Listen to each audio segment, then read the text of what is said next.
With sting operations is that it disproportionately hurts minorities. I think everybody knows this. You know this, I know this. Let's start. Okay, I'm gonna engage with op right off the bat. They'll say that the state choices cause these violent crimes in the first place and therefore the state has an obligation to fix it. I think the simple response is that the state cannot arbitrarily hone in on one objective and disregard any potential negative externalities, especially when the objective of what you're doing ends up reinforcing all of the terrible policies, creating the harm that you're supposed to deny in the first place. This is why we cannot support sting operations. What is our counterfactual? First, don't do this. Second, investment, take the money that you spend like paying paying police officers to go play Oscars, to invest in the local communities, remove the incentives for crime. You devote more funds to compensate victims because a lot of the times the problems is financial security, which keeps these victims stuck in a loop where they become perpetrators and they join the gangs that they have been oppressed by. So this is what we're going to do. What does sting operations look like? I want to point out that there's a differentiation between sting operations and general undercover operations. It's important that sting operations create the charge that they're going to charge you with in the first place, right? So the issue is not whether or not we will catch the kingpin, then we go undercover and then we go do an infernal division type thing. And then it's not about finding information. It's about that we know this person has a propensity to cause these crimes. We're going to induce them to cause it, and then we're going to catch them on that particular charge itself. So you are actively participating in the charge that you're going to catch them with. Okay, so the problem is that a lot of these crimes are also a bit skeptical in nature about whether or not there are significant victims or whether or not individuals opt into this and then the state criminalizes it because they think that there's externalities. So these are things like prostitution, like drug sales, because you pretend to be the client and then you go and be like, you offer prostitution, get caught. As opposed to things like murder, trafficking, these are things that are under the domain of undercover operations. We're okay with that because you're not actively participating in creating the charge. The charge already existed. It's just you're doing information gathering to find out what are the details, how can we charge them, etc. Okay, second, sting ops fundamentally target suspects as opposed to people that they are sure have committed the crime. So this is quite obvious because you don't have the complete evidence in order to charge them, otherwise you probably would have done in the first place. This is also not about actually finding the fella and catching them. More sure. Use them in creative crime seems to suggest entrapment. But the info slide says that entrapment is when you a person who has not. Okay, so I also want to point out that this is fundamentally a very thin line. About entrapment is the person would not have committed the crime, but I tell him, Jom, let's go rob this fella. But sting operations is approaching a person who usually you think is selling drugs already, and then we're going can I buy drugs from you? Right? So it's a very thin line in its nature. There is a fundamental difference between undercover operations and sting, because specifically the motion says that you are creating the charge itself. So the state is actively participating in the particular charge that they want to catch this fella on. Sting operations fundamentally target suspects. Often you have a wide range of suspects, so you need to triage and prioritize where you put your resources. The problem is that usually these are high crime areas, are places where places with a lot of broken windows, places where state funding is very sparse, where a lot of minorities live in. So I've already taken. So in most instances, what you're going to get is the absolute they are going to target minorities and minority communities because these are the places where these people fall into the victims of crimes and cartels and etc. This creates problems of over-policing and justifies more brutal tactics like kettling, stop and frisk, which creates more more enmity between these particular communities and the state, which causes a negative feedback loop because of how the police treats these individuals on the presumption that they are going to commit crimes in the first place, or just because they send a lot of people to patrol those streets. That creates the idea that there is some type of insecurity of us versus them, that whenever I see a cop, I have to be very scared, and this develops these sentiments of anger towards the police. Ultimately, this means that on the other side, the law enforcement officers are also likely to feel that, these people hate me, I'm just doing my job. They are more likely to adopt feelings of enmity against them as well, which means that they're going to adopt more brutal tactics and it's going to become worse. I think ultimately this stops any form of police reform because individuals now are forced into taking more extreme positions. Either you fund and militarize the police, make sure that they have all the best weapons from Israel, or you say that we abolish the police, we go full out, we say that defund the police. Ultimately this creates less middle ground for individuals, politicians, civil society to be able to create the necessary reform that is necessary to to tackle more low-hanging fruit and instead creates like a huge disconnect between how policymakers and individuals on the ground can connect on this. Okay, lastly, let's talk about legal principles, right? So there's a reason why the law exists to prevent things that might cause negative externalities because of even though they are technically in the name of justice, right? So we have things like the doctrine of fruits of poison roots. We prevent the admission of illegal evidence because it's even though like it gets people locked up, because it justifies very bad practices that trade off things like the individual's right to privacy, which is an offshoot of the right to safety, right? Because if somebody infringes on your privacy, if somebody like wiretaps your phone, it means that you are now at the behest of them when they choose to abuse that information that they've stolen from you, when they choose to leak it, when they choose to use it against you. All of these are particular reasons why it infringes on the rights of safety of minorities. So because of this, like we are okay with like preventing this ultimately because we recognize that there are negative externalities that come with these policies and these legal doctrines that exist. So when the state is involved in manufacturing your mens rea, I hope I get brownie points for that. It's absolutely it's not like unadulterated. The state was involved, and this means that you are also at the behest of the evolution of judicial doctrine, which is also just a bunch of like unelected, unaccountable individuals or like deciding on whether or not they should be put in jail because of this, right? So the evolution of like how this judicial doctrine is going to happen in the future is often out of the hands of individuals on the ground. It's extremely inaccessible and likely going to cause terrible consequences for these minority communities. Lastly, why is this going to be prone to abuse? One, police want sting ops to be successful, so they're more likely to egg on like the particular suspects in order to make sure that this time is successful. It's also very little accountability. Who's going to believe what the drug dealer is saying? There's very little like police cam footage. They're going to find instances where they have the most evidence and they control the flow of evidence. But also, like in order to justify your existence, police members are going to like have minimal checks and balances. They are going to want this to be successful. But also, lastly, you have your deputy prosecutors and your judges who want to meet their KPI in order to justify their existence. This is why often it's going to result in abuse, which I've never been prouder to propose.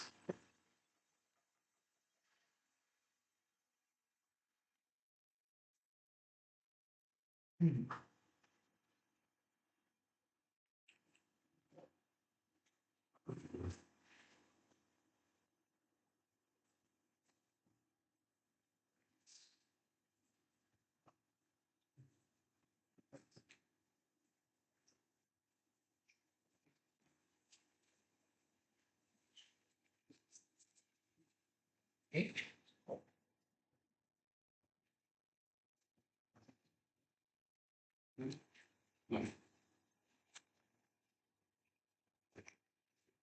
Right. The reason why sting operations are important is because it is often the only means by which the criminal justice system, at its last resort, is able to capture someone who has evaded justice and absent a sting operation would otherwise have evaded justice. That is the context by which this debate takes place. 2 points set up. Firstly, what are these sting operations? Expanding definition. And secondarily, when we use it. First, what are they? I think oftentimes these are probably going to be in the cases where you are looking at large or decentralized, very complex cyber crime syndicates. You'll probably pose as a buyer or a seller to catch them in the act of selling the drug. It could also look like in cases of corruption charges where you create a circumstance and offer a bribe to someone and then see if they're going to take it. So in these 2 cases, it's probably going to be fairly legally admissible by the prosecution to be able to admit this to evidence and use as evidence against the defense. Secondly, when we use sting operations, I think I would characterize that it's often the last resort because the logistical costs of sting operations are very high. Oftentimes, it takes years on end to embed yourself in the structure of the organization to gain the trust to become a seller and a buyer. But secondarily, also, there's an active endangerment of police officers in the process. So I think, in contrast to that characterization, this isn't going to be used in a manner that's willy-nilly. There's oftentimes a large cost involved. There's often a last resort. You have exhausted other options like surveillance in the absence of this. Couple of responses. The first thing they tell us is that you can do surveillance without sting operations. Several reasons why this is untrue. The first is they don't actually mechanize how surveillance happens otherwise, right? In the case of a crime syndicate or a drug syndicate, you'll probably pose as a buyer or seller, which fulfills the definition of a sting operation because you're offering them the opportunity to catch them in the act and sell the drug to you. But secondarily also, the cases we're talking about here are cases where you need the evidence to convict the dude, right? Absent which, you can't do so, which means that you have already exhausted the myriad of other options that they suggested to you you're able to actually do. So I think that in the cases where sting operations are practiced, they're practiced in a manner because they're needed to be practiced in order to create the evidence needed to get the dude in charge. Which actually then suggests that they don't actually meet their burden in this debate. Because their burden is to ban sting operations in all its forms, in all circumstances. If you use it in the last resort in a place where it's applicable, I'm unclear why this is bad. Secondly, talk about minorities. First big response, I think that many of these individuals being clamped down are actually hated by the community, so I'm unclear why the entire community empathizes with drug dealers in the first place. Many of them see them as a scourge on the community and want them out, which therefore probably means that people actually want sting operations to happen in the very first place. But again, these are sting operations, right? They are not active coercion, which means that the extent of disillusionment isn't very large. Finally, in the worst case, I think this is fairly symmetric. If you have as corrupt a criminal justice system, judges, prosecutors, policemen, and over-policing, as they claim on the other side of the house, then if you don't do sting operations, you do the myriad of other things that the police can do, especially if they are as corrupt and as powerful as they characterize. So they'll probably do things like over-police, and the minority will hate you anyway. So I don't think that's a positive claim they can make in this regard. First argument, why are sting operations necessary and effective? The first thing I would point out is that necessary, because it is incredibly difficult otherwise to convict a particular person. What we're talking about in this debate are often large syndicates which have broadly three characteristics. The first is that they're often very decentralized in nature, meaning that even if you're able to catch a small fry and a small part of the syndicate, it is difficult to pin down the other individuals because oftentimes information is centralized and not shared out. But secondarily also, these people are often incredibly good at hiding themselves from common surveillance absence operations, from standard surveillance. So you might have a storefront posing as a chicken shop, for instance, that actually does drugs in the backseat. But lastly also, is that oftentimes they only conduct these dealings under circumstances where there's a degree of trust that's being built up, i.e. you know this person for years, therefore you sell the drugs to them because the threat of enforcement and of capture is really, really high in these particular instances. So comparatively, it's really difficult to catch the right people in the act in a manner that you can use to forward a strong case for them to catch the kingpin of a crime, for instance, and the largest guy. So comparatively, what we think that happens is that sting operations are likely to work because you dedicate a significant amount of resources and time to enter the inner circle in the very first place and catch them in the act of selling the drug. We therefore are able to increase the extent to which these individuals will probably be culpable, and in comparative, they will not be able to do so. What are the outcomes of this? I think the first and most important one is that important arrests are made in degree and probability that's higher, which means that these people they are able to catch in the act are probably fairly significant in bringing down the rest of the organization, either because A, they possess large amounts of important information about things like distribution networks, or B, because they are the head of the operation, absent which the other operations cannot properly operate. So these are the people we're talking about who are able to catch to a larger degree. PY, yeah, sure. Yeah, so I feel like you guys are focusing a lot on these very high level operations that look like undercover, but more often than not, there's a lot of very low hanging fruit. The fella in your college that sells weed, these are likely going to be the most common targets that the police go through to conduct this. Right, so it occurs on the spectrum, right? We're saying that these high value cases are the ones that are most important in this debate because the impact is the largest. In the cases where it's the guy selling weed in a college, yeah, sure, why not? Second argument, why is this principally justified? So the first reason for this is that in the ideal circumstance of a sting operation, by its guidelines as stated in the info site, the establishment of intent in the disposition to commit the crime satisfies the court's standards of legitimacy. Several reasons for this. First, you actively had agency and free will because by definition of sting operation, you cannot have been offered a limited choice. I.e., you would have, under the same circumstances, the capacity to operate and make a different choice, and you chose to make that choice with the full knowledge of the fact that that was against the law, it was against the public contract, and that was something that was wrong. So that's sufficient for the courts. But secondly also, you both expressed intent and committed the act itself, which establishes as well both the mens rea and the actus rea. So by these two standards, we think that individuals, even though the circumstances were fairly arbitrary in nature or were created, had full reign of their own actions and own intentions in the process committing the act. But secondly and most importantly, why do you think they're conducted in a fair manner? So this is the principal injustice they're claiming, right? Insofar as the line between inducement, coercion, as well as sting operations are fairly blurred. I think the first thing to note is that their own language points out that this is fairly punitive, i.e., this processing operations are likely subject to large amounts of legal scrutiny. Your defense lawyer will probably suggest that the fact that a police officer was carrying a gun, for instance, suggests that this was coercion, it crosses the line into entrapment, and therefore it's not legally admissible evidence. That creates a political and legal incentive for many criminal justice actors, police officers, for instance, to be very careful about the way we should do this. In cases where they aren't, this will probably be thrown out by the court because it is seen as entrapment. What did they say? The first thing they say is that because the state is involved in the process of creation, it therefore creates an injustice. Well, I think that this is a fairly nebulous definition, isn't it? Because presumably the state is involved in every single action and circumstance in which you are created in the society in which you live in, which presumably suggests that every individual will not be culpable under those standards. So I think that insofar as there was an active degree of agency in the process of committing an act, even though it was a fairly, which therefore suggests that under any other circumstances, you have done the same thing, it therefore satisfies the legal standard in status quo by which you hold individuals to account. So for all of these reasons, oppose.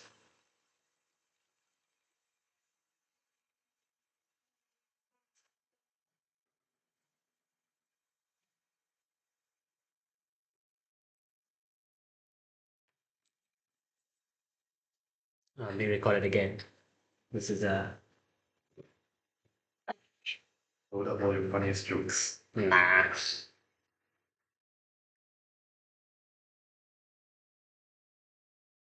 First, on whether or not you get justice. Second, on the counterfactual.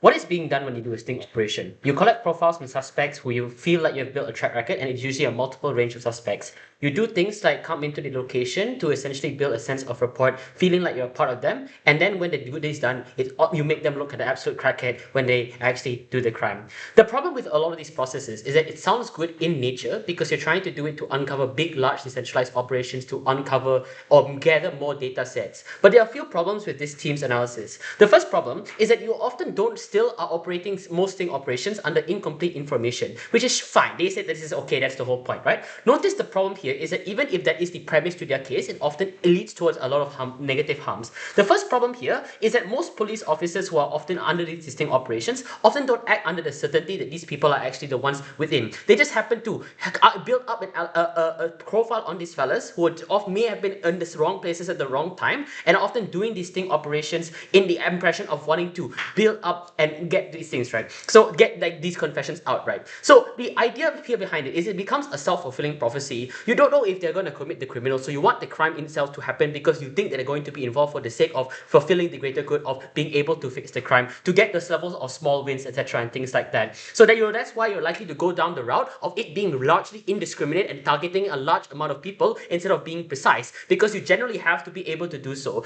The second problem here is that areas in this and papers in themselves obviously are just intrinsically relying on a gamble. But the problem is that most of them want to be making the arrest. Chris already explains this. There's a level of vested interest in wanting to make arrests occur because these people probably don't have a lot of empathy in these areas, given that it's a largely very like over policed neighborhood. It's a very gang like level neighborhood. You're very cautious about these things, and when you do make these arrests in the first place, things like the charges in question are likely to be very disproportionately negative towards the people who are going to be wrongfully affected. So the problem with this team is that they make a lot of their case contingent on targeting the right people without really acknowledging that they're most likely going to target the wrong people in the process of which. But the problem is that you don't actually know if they're the wrong person, because maybe they arbitrarily did the crime per their analysis, and that's still bad. But what if they weren't actually part of the syndicate, or what if they had very limited connections to the syndicate in some regard, right? These are things which are very difficult to dispute charges because judges are often very conservative. They and very hard against crime. It's very easy to bring up these like charges against them and things like that, because these are things which are seen to be very important operations. So per their analysis, they say in their frame that these are very important operations to solve. That is why the police officers, that is why the justice system in these places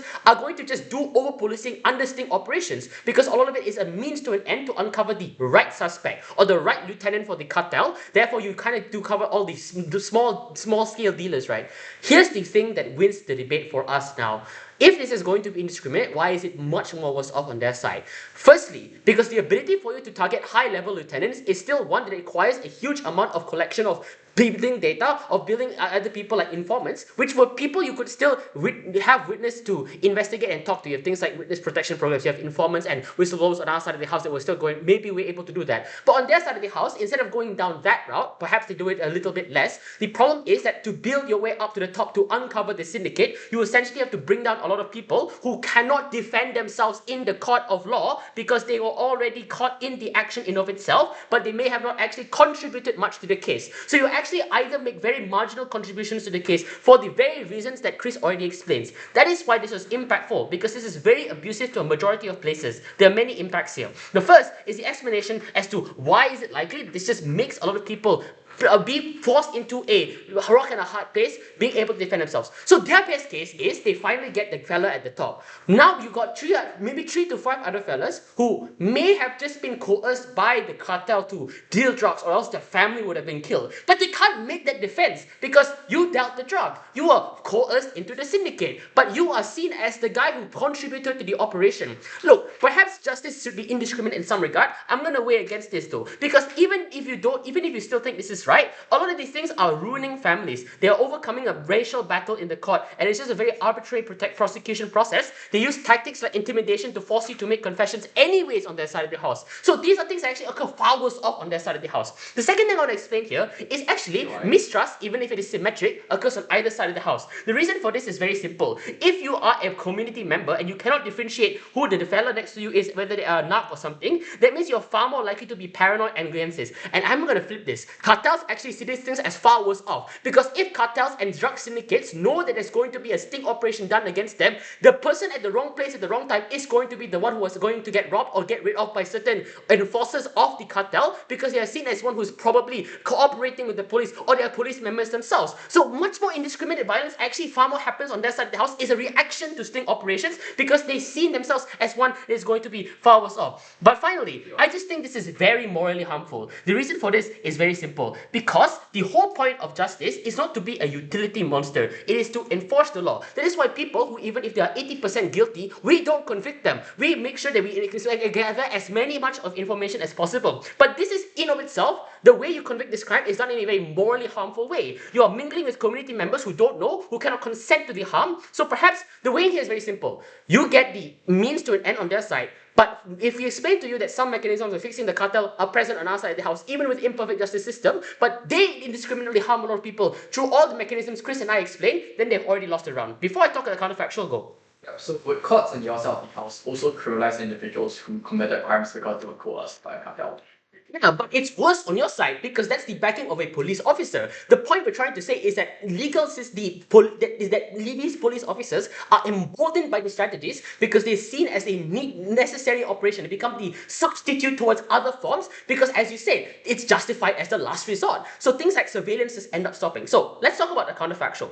It's very simple actually. We just do things that you don't have to do. I just don't believe that it should be the last resort. So undercover operations are still a go-in, because it's like these are small-scale operations to force people to make a crime. Undercover operations are putting people in the syndicate of itself, which, by the way, is just far more effective because you're actually doing proper data collection in being able to justify warrants and arrests and raids into these areas. Things like spying from afar, using informants, using witness, using forensic technology, all this stuff, right? Why are these things far more effective? First, communities become far more cooperative with you. Perhaps on either side of the house, justice system is seen as punitive towards minorities. But when you, as a community member who already hates the crime, perhaps you don't like the police officer, know that you're not going to be suddenly spring up because you have some level of association where they're going to question you in your house. I think at the very least that's where you're likely less able to cooperate far more. Second, I think their claim on this being hard is under mechanized. I think it's just far more likely you're able to allocate resources in like a far better way to be able to actually ensure operations are done in a good way without sting operations. Very happy to propose.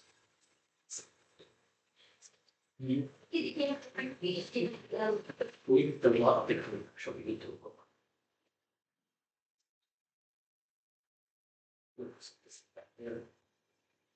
your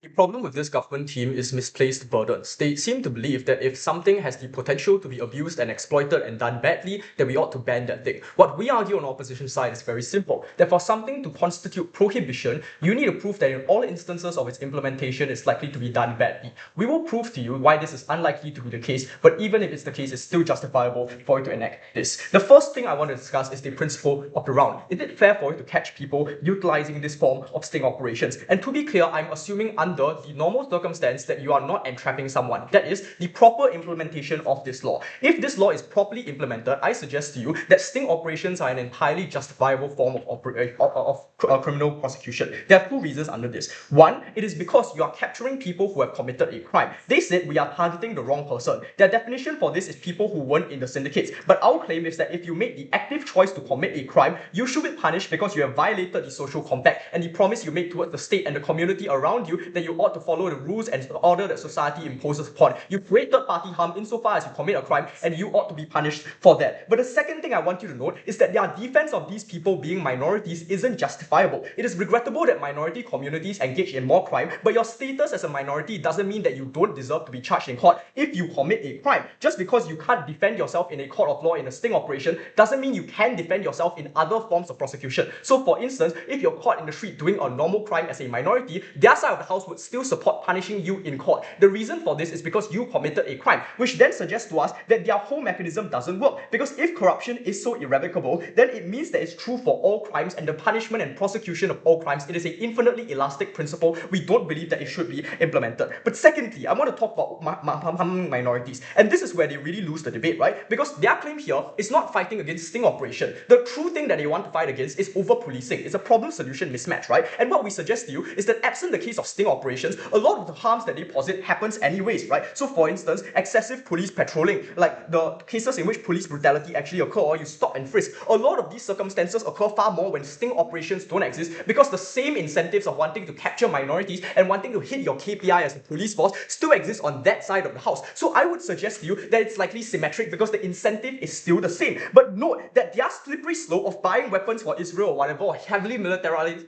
the police occurs more on that side of the house if enforcement is truly via force and not through trying to penetrate these networks and go secretly try to find out whether these crimes are actually occurring in the first place. But secondly, we prove to you that even if entrapment does occur in particular situations, it is likely to improve because over the long arc of time, societies trend towards justice. So people become more educated, and that means that they are pressuring governments to have more transparent justice systems. Often, more minorities enter state security apparatus, which means that the treatment of minorities improve. All this to suggest entrapment is not structural to sting operations. Entrapment is an abuse and improper implementation of sting operations, and if that's the case, that doesn't constitute a ban, because a ban means that that thing must be so bad that there was no other alternative for you to try and improve this sting operation. We suggest to you that that's not true. So on the principle front, they already lose this debate, but on the pragmatic front, which they have not really engaged with, we suggest to you that we still win. First, on penetrating embedded syndicates, Joshua brought to you the idea that these syndicates operate under three features: that they are decentralized, that they are secretive, and they operate on trust. I want you to reconcile with what that means. That means that there are often hierarchies of crimes that are sometimes transnational. People who are just runners for narcotics or lower ranked in that hierarchy often don't even know any information about their organization. That's why a sting operation is necessary, because you need to gain the trust of people within syndicates for you to gain access to information that might be helpful to the police. You don't get that on that side of the house, even in their best case scenario of an undercover operation. So this is important because this then suggests to you that you get information to dismantle syndicates that don't exist on that side of the house. You're able to find weak spots in current law enforcement, so weak areas in the borders that allow for narcotics to come in, or secret spots of these factories, for instance, that aren't properly patrolled. But secondly, you're able to take out parts of the organization because you're able to find specific ringleaders that are able to be taken out. Note that you not knowing the information when you're going in is okay, because the point is that you find out as you're going in, as climbing up the organization and hierarchy, who are the most important people that you need to take out. No, I want you to note that this means that we lower crime rates, and they don't have a proper response to this. Even if it's not super likely, at the very least, as a last resort, it means that you have a chance to take out these crime syndicates. But secondly, we say that it prevents crime that would have been impossible to stop otherwise. So crimes such as bribery and maybe drug purchasing, right? Let's take the worst case scenario, because their characterization is like the police officer will stand on the street and like dole out drugs to people, and that's not fair, right? We suggest to you that this still lower crime rate for two reasons. One, it is easier to identify said crimes. Criminal attempts to cover their tracks, which means that, for instance, judges will try to get their money in cash to not have bank records of their corruption, or maybe like 24/7 surveillance is just not incredibly possible. It is regrettable that minority communities are wrapped up in front of it, but they're still committing those crimes, in which case we think it's entirely fair for you to try and stop these crimes from occurring. But secondly, it's because of better prevention. The panopticon effect that generates when you have police officers being undercover means that it's less likely for minority communities to take the drugs from drug dealers because they're scared that that might be a police officer. This is great because it deters them from falling into a life of crime, which is not just better for them, but generally what these minority communities want as well. So this lower crime rates as a whole. Before I move on, PY. Yeah, so is your mechanism for why this is unlikely to be abused just that the trend of history is going to trend towards justice. We explained to you why so many reasons that there are particular bottlenecks that police can use to abuse that information, that power asymmetry over these minority groups. Okay. So if we agree, right, that the core of your case is that sting operations are going to be abused almost in every circumstance, I can disprove this in multiple ways. First, I can say that this doesn't occur in any circumstance. So what you are describing as a police force is an incredibly uncharitable characterization where all the police force wants to do is to improve their KPI and capture minorities. Under those instances, they have alternate ways of policing that would harm these minorities as well. That means that your burden is then to ban all of those other forms of policing that will harm minorities. For instance, police brutality or over-policing or stop and frisk measures, for instance. All of that to suggest that this ban isn't legitimate. So there are circumstances in which these police forces aren't as corrupt or aren't as uncharitable as they claim to be. And under those circumstances, we say that sting operations are entirely legitimate. But what they are suggesting is a blanket ban on all sting operation, which means that they haven't fulfilled their burden of trying to ban this thing because they haven't proven that in every circumstance that it will be abused. But secondly, yes, we are claiming that over the long arc, it is likely for these things to improve because entrapment itself is a process that can be proved by putting, for instance, body cams on these police officers. It's so long as the state trends democratic, we think that's possible. We don't actually have to prove that entrapment gets less likely to occur over time. We just have to prove that it's not structurally tied to sting operations, which then means that there are circumstances in which it's entirely legitimate for you to engage in sting operations, so banning it isn't actually justified. Beyond just the practical of us proving lower crime rate, which is the duty of the state to its own people, I think we also prove that if you commit a crime, you should be arrested for these reasons all.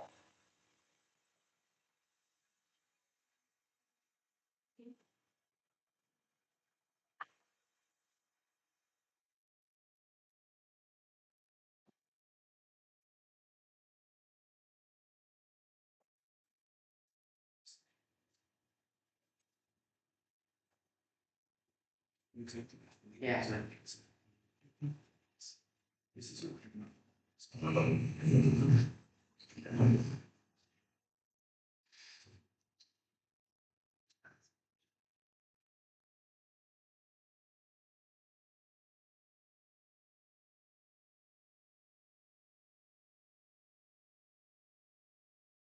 Simple class rule upholds justice better, and in the process also prove by protecting minorities. At the end of the day, also upholds better justice, even if it means we have to trade off certain things. Because at the end of the day, I think it's very clear from a government throughout the whole entire bench that the justice system is not meant to be something that has to be implement the utility as the sole metric when it comes to being able to uphold what they want to achieve at the end of the day. The first thing is that government simply just built a very solid framing as to how sting operations often, unfortunately, work in a majority of cases. So sting operations are often carried out in areas that are over-policed, areas that are receiving much more mass state surveillance already in the status quo, because both the government and the police and those communities generally hold the belief that these people are just more predisposed to committing crime. So this means that obviously this was like over-police stateless individuals in various hotspots in Malaysia, like Puchong, for example. The opposition tries to say that sting operations under their world is probably going to be like a last resort kind of thing because it's very costly. They're probably going to target a lot of higher up like cartel kingpins and stuff like that. I'll later on explain and rebut as to why this is very, very unlikely. The second layer, we prove beyond sting operations from Chris and elaborate and more. We prove that even though a margin between sting operations and entrapment exists and should be taken into account, this margin is not going to be properly upheld to the strict standard that it has to be upheld, and this for two main reasons. The first is that the justice system is enforced in a way that disproportionately affects marginalized persons. What does this mean? So it means that in a very likely case where the captured person has to go to court because of their disadvantaged financial position, they're probably going to get stuck with low-level attorneys like public defenders who want to get through the process as quickly as possible because there's huge swaths of other cases to deal with. This means they reduce legal help even though they're entitled to it and are going to get the more severe end of the punishment for their actions. But we also talked about how these individuals are more than likely to not be cartel kingpins that opposition wants to target because police officers want to be able to hit their own KPIs, they want to become lieutenants, they want to become captains at the end of their career. In our society, where the system values utility in terms of numbers to determine how productive that individual really is more likely that police officers within these police stations, within these communities, are more likely to be bought into the idea that they have to be able to do as much as they can, be able to do as much arrest as they can. They're even more likely to believe and delude themselves that these sting operations have to see to an end and they have to arrest someone because if not, there's simply some cost they can't afford to actually make. But even if these people aren't cartel kingpins, Iran already weighed this off because this comes at the expense of larger numbers of middlemen and lower ranked individuals whose cooperation is still very questionable in the grand scheme of things. At the point in time where all these people are being risked of having to endure very severe levels of punishment and very severe levels of imprisonment and not being able to see their families for a very long time, being able to not be able to rehabilitate in the future because they're already branded criminal, it's much more likely that things are going to get worse, their families going to be worse off, and at the end of the day, I think this community is going to also just go on a trajectory of becoming worse off in general as well. But also, secondly, a lot of these judges in courts of later are going to be more likely to employ their own biases in the court process. They tend to come from much more privileged backgrounds to be able to go through the legal training and climb through the ranks, which means that they're more likely to have grown up and have entrenched views that negatively affect minorities, even though they are aware of them. I think coupled with the pressure to also let the police officers in general to hit their quotas and KPIs to become more eligible for promotions and higher ranks, it simply means the judges are more likely to buy into the idea, consciously even, that they have to be able to get through this case as soon as possible in order to be able to check out another case under their belt. The impacts on the opposition are two main things. The first is that a lot of times they end up, people are pushed into more extreme positions in areas with marginalized communities that creates less middle ground where you either had to let's say stand for defunding the police or support the police at all costs. But a second thing, and more probably really worse thing, is the self-fulfilling prophecy. A lot of the police officers in old police neighborhoods have several interests. The first thing that obviously want to be able to do is climb through the ranks. But the second thing I want to point out is that opposition wants to symmetricize every single thing and then say that, over-policing is going to happen to the same extent under both sides anyways. Government doesn't really solve anything. This is simply wrong for three main reasons. The first is that a lot of sting operations are worse because even if government still over-polices under our side, it still rewards bad behavior. But secondly, this makes over-policing worse because it gives the impression that this actually works. Therefore, under opposition, you create the idea that, I have to be able to conduct more sting operations because this has historically been able to work. This has historically led to more arrests. Therefore, I should be able to do this because not only will it feed into my direct interest of being able to climb through the ranks and being able to appear to do that I do well in my job. This also makes it seem that, I'm actually protecting the safety of my community and therefore I'm able to make my precinct look better and we'll probably get more funding anyways. But thirdly, this doesn't still achieve what opposition wants anyways, because if they still want to bank so hard on this, it simply means that a lot of cartels are going to become more cautious. They're going to be able to evade more justice in more likelihood scenarios because they just find out that all their low-level men just got caught in certain circumstances. They learn to evade all this at the end of the day. Before I get into the counterfactual, government counterfactual, I'll take that point. Yeah, would you bar policing because it is often used in excess against minority communities? That's not the point of the debate. The point of the debate, the reason why one ban sting operations is that in the vast majority of cases, it's been implemented in such a way where through this policing harms minorities in such a way that permanently harms their entire lives and their entire futures. The reason why a lot of other forms of policing are not going to get banned on our side is simply because there's still some levels of accountability measures that are fought because of certain horrible things that have happened historically, which means a lot of these reforms that we see right now are because of a push and pull. We had to go to a tipping point where horrible things and horrible crimes had to be committed by the police for the government to actually take this drastic step of actually legalizing and protecting vulnerable people. What is the government counterfactual? 2 layers. The first step is we are simply not going to do any more sting operations. But the second step is that the resources that were once allocated to sting operations are instead going towards other means to help more disadvantaged communities and minority groups. What does it look like? Probably going to invest in more forensic technology, like DNA collection. We're going to invest in security cameras in dark alleyways or crime hotspots that are not going to get broken so easily. We're going to obtain police body cams that work better. We have a better IT system being installed in police stations. But also, secondly, we're also going to still continue to invest in undercover operations that are going to be carried out by the greater level because we have more resources. This works a lot better because more people are simply willing to cooperate when they feel like are not going to see as a target for the police whenever they go to the police station for help. But 2, you have a more narrow range of suspects. It's easier to enforce against large cartel syndicates when you target more specific areas and more specific people. The way is simple.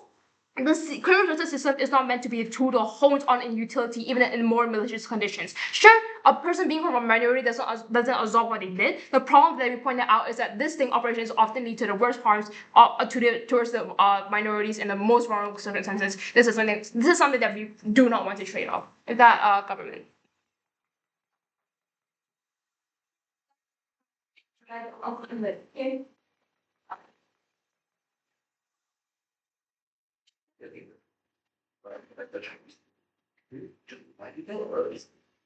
You're here to seriously.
I stand there over here, you can't see the screen, so I'm just gonna sit down so you can see my face.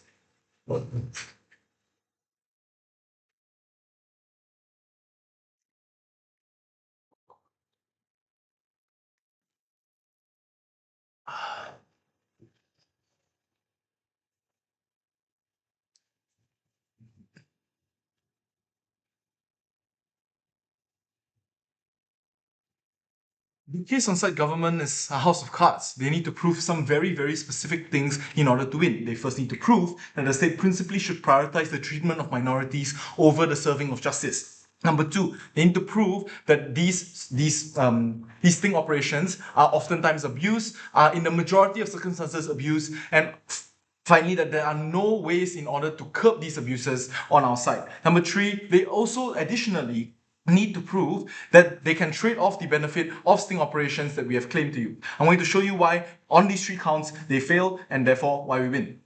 First, the idea on the principle, and this is the first clash.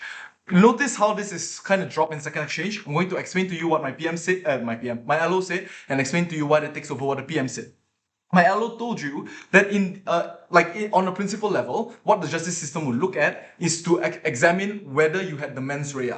When we explained to you the mens rea, what we told you is whether you had the agency and the free will to commit the crime and therefore had the intention and had the state of mind of wanting to be criminal.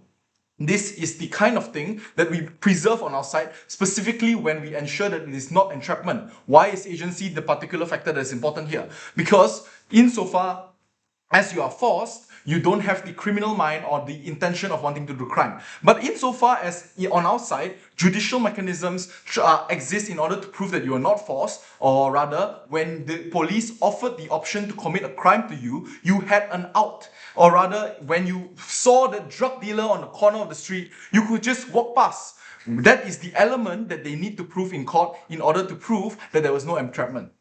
Insofar as in these cases, the person that is caught in the sting operation made an active choice in order to commit that crime, even though they had an opportunity not to, that fulfills the mens rea for this crime, even if there, in some sense, there is a claim on side opposition that this option wouldn't have existed otherwise. The reason this doesn't matter is because this is arbitrary, right? Every time you walk down the street, sometimes you are an ex-drug addict and you have a craving, I really want ecstasy right now. But that doesn't mean it absolves you of the fact that you bought drugs. You made the choice to buy drugs. You had, in some way, the choice made more attractive to you, the choice made more accessible to you, but it is your fault for making that choice. And that is the logic that we apply. That is why their logic of, we open up the option is not sufficient principally. Therefore, on the principle level, we should be having these sting operations to catch these people who have criminal minds, and we wouldn't have been able to catch them otherwise. On the second thing, on their characterization of what these things look like. So broad untargeted stings. So notice what I'm doing here. This is called spectrumization. This is called charitability. First, this is the idea that this is self-defeating, right? Like, we don't live in a 70s movie where like cops like dress under like in plain clothes and stand on street corners to offer people drugs. The reason they don't do this is because this is structurally self-defeating. People learn not to accept drugs from random people on the street. This is why in the modern day, this is not something that happens anymore. This is a relic of the era of policing where stop and frisk occur. This is the relic of an era of policing where the kinds of harassment of minorities they say occurred. But this is not inherent to the practice of sting operations. It is an inherent fact of the corrupt police departments that existed during that time. So that is why this actually is not really a winning point in this debate. But even if this is true, it seems a pretty clear-cut benefit to teach people not to accept drugs from people on the street, right? Other than the criminal element, drugs are often cut with like dangerous substances. You don't want them to be able to flow freely on the street. This is a public benefit when people have less accessible drugs. This is something that we can claim to our side, and this is a flip on their argument. But even if this is the case, this then goes on to the subclash of whether this is likely to be abused. They give you 3 reasons. Police want to justify their existence. Number 2, police hate minorities. Number 3, minorities have public defenders that are ill-equipped to defend them of the crime. My question here is that if the justice system was so corrupt and dysfunctional as they claim it is, then why would they even go to the trouble of getting a sting operation in the first place? Notice that their logic applies to any circumstance in which the police is corrupt. If the police is corrupt in that sense, their convenient counterfactual doesn't exist. The money that is taken away from sting operation goes to stop and frisk. The money taken away from sting operations goes to cattling. It goes to other practices that they acknowledge in first speaker as being far more severe than sting operations. They are running a slippery slope argument, and the slope is not slippery. There is no slope. You can do all of these things without these sting operations being a prerequisite. That is why this line of thinking fails. But besides that, we already gave you plenty of reasons why it's not likely to be abused anyways. Number 1, they want to maintain their reputation because there's public backlash. Oh no, this is a new mechanism, but public backlash, yes. But what we already told you was that courts can act as a check and balance, and they are independent, and of course they have the same backlash mechanism. And so when Fabian tells you that over the long arc of time they will become better, he's not telling you that they are, by their very nature, they will become good over time. It's because when people see the injustices that they claim on their side, they are structurally going to find it very abusive, find it very bad, they're going to campaign for change, and over time, this is going to be better. And that is what we have seen in status quo. In status quo, the kind of abuse of sting operations they say doesn't exist anymore. The real counterfactual that we have, that exists in the world is the one we say. But again, semantics. What therefore is a trade-off we can make, even if we accept that this is the counterfactual, this is the what we have to argue on, is that we trade off that some marginalized communities are being abused. But what we get in return is lower crime rates for everyone who is left. The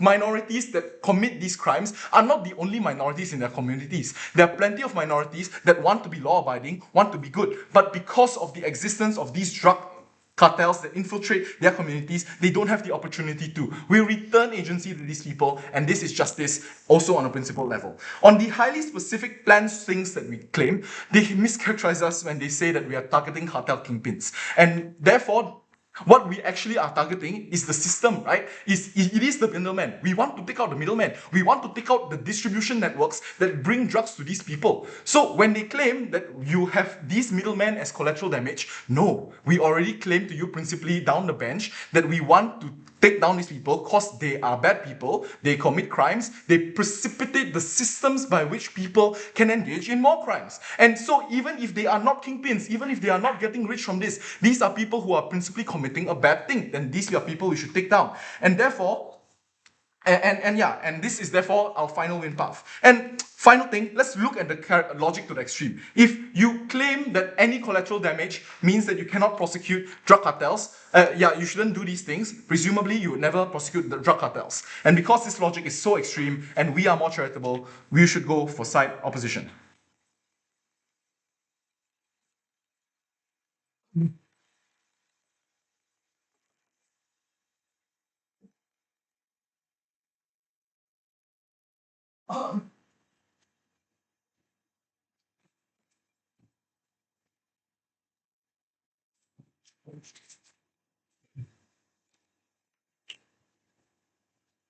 Policy motions on prohibition are incredibly common. We do it since we're 12 years old. Like, this house would ban smoking, this house would ban gambling. And this is why the problem with this Gov team is also really obvious. Because they haven't met their burden, because they haven't answered the question, when do we ban things? We say we ban things when there are definitive harms. That is, there is no possibility for regulation, and in all circumstances, it's bad. That is the reason why we prohibit certain things, despite the fact that they can potentially bring benefit. We gave you two responses that was not properly dealt with that takes up this principally. First, we suggested to you that there is no definitive harm, that there are circumstances where sting operations are done right. So even in the absolute best case of this team, what they prove is that sting operations in minority communities and the areas in which they live should be prohibited. Not that sting operations as a whole should be banned. Because they don't fulfill that burden that the motion asks for, you cannot in good faith give them that ballot. But secondly, let's just be charitable and assume that that tier doesn't work. We suggest to you that a bigoted implementation of the CJS does not mean that we should ban those aspects of the criminal justice system.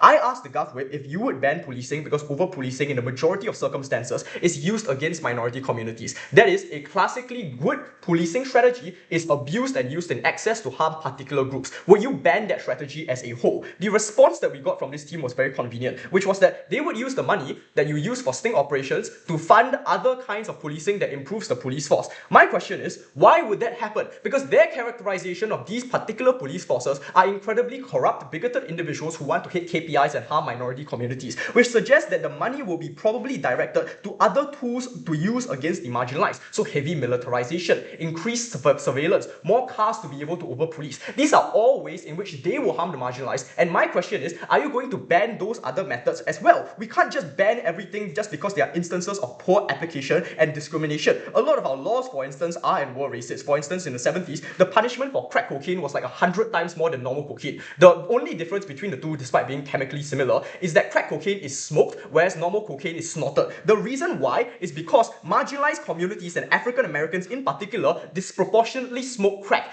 That law was bigoted, but that does not mean that all of our laws should not exist. Just because one bigoted sting operation is done in one community doesn't mean that it has to be banned in all circumstances. By removing one weapon of tyranny, you just embolden other tools that equally target those minority communities as well. So they haven't principally fulfilled their burden in this debate. But secondly, pragmatically speaking, they have also not given you sufficient counterweight against our claims that this lowers crime rates, both in terms of syndication and in terms of normal crimes. Like, in terms of syndication, the best response that we got was that this occurs very little. Most of these sting operations are used against normal people who are walking down the street. Let's just say that that's correct. If that is correct, that only suggests to you one thing, that sting operations are used as a last resort. They are only used in the circumstances in which you have no other option to take out these syndicates. Even if it's used in a minority of circumstances, you being able to find some kind of harm, some kind of information about these transnational crime networks is good enough, because these networks ruin hundreds of millions of lives.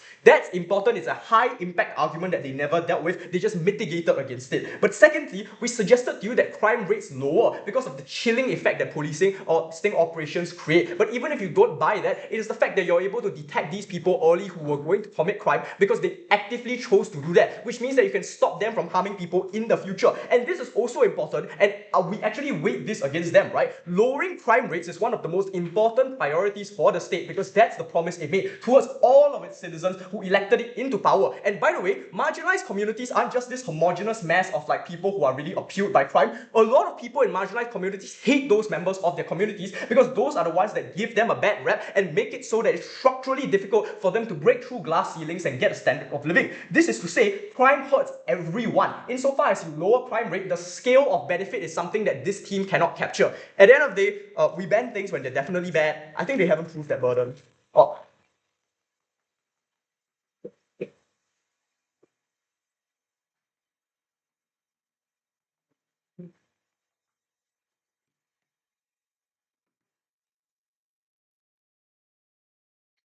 I read the world's manual and a healthy amount of times to know what the actual burden on a policy motion is. It's not this semantic push of, we just need to prove that a ban is justified.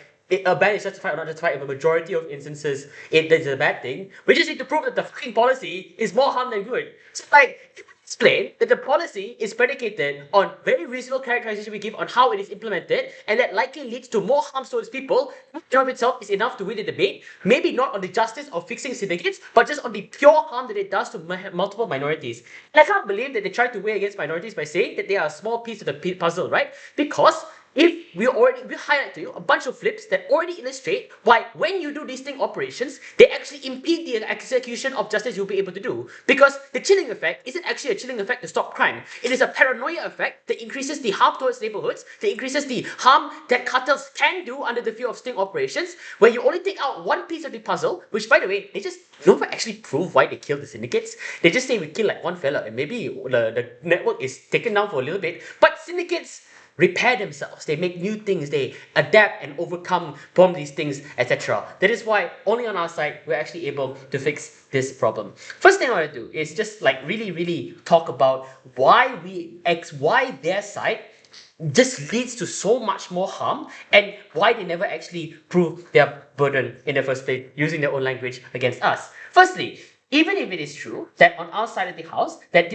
our characterization is rooted on very harmful police systems, we actually prove the characterization. We explain why they have a vested incentive to make these sting operations work in the way that they do. Their real only response is a bunch of examples as to how sting operations were done well. These were not structural reasons to prove why sting operations were done in a good way. They were just small mitigations. So what our case does, even if it quote unquote drops the high ground of being able to fix syndicates, is explain why that characterization is correct. But there are two specific implications of this. The first is an necessary explanation from Caitlin's speech, which got no response, which is that even if over-policing is symmetric on both sides, sting operations enable much more justifications of over-policing because it is far more likely to base the motive of what the police force need to do things like far more aggressive stop and frisk when you're able to do these when you're able to know that you have to do these high-level crimes. But second, if the racial bias thing is symmetric, the problem is it gets worse on their side because it's not about overloading the justice system with a bunch of people who didn't commit the crime. So perhaps the mens rea was there. The fact of the matter is that you're putting more people within that system, which is exactly why our harms were enabled in the first place. But third, they just don't deal with our counterfactual. They say over-policing fucks our counterfactual. No, it doesn't. We explain things like being able to deal with entrapment in far more realistic ways because you're just actually able to do things like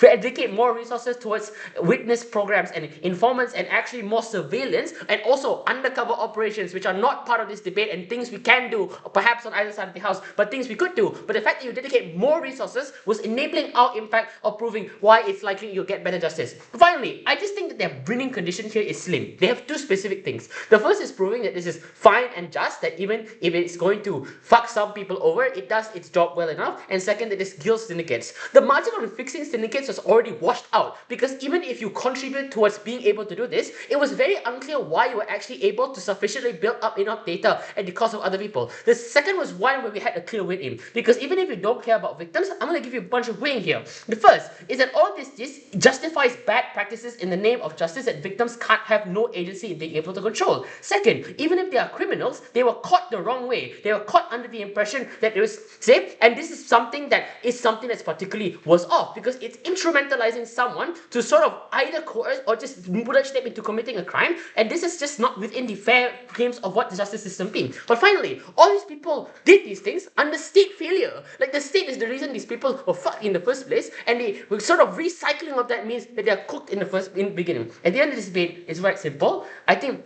it's just very clear that we prove that it's just far worse off for much more innocent people, and that's the only impact you should care about. Very happy to propose.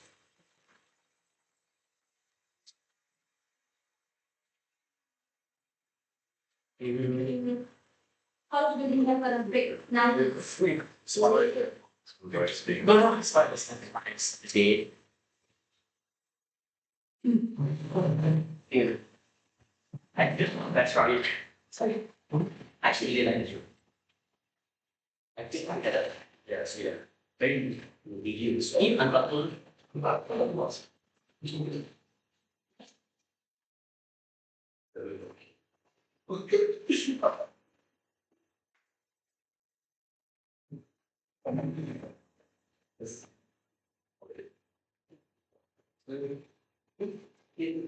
Oh, you go there, that, I guess. Yeah, I didn't need to get my bag. It's one that Sunway channel. Is that? Not the Sunway channel.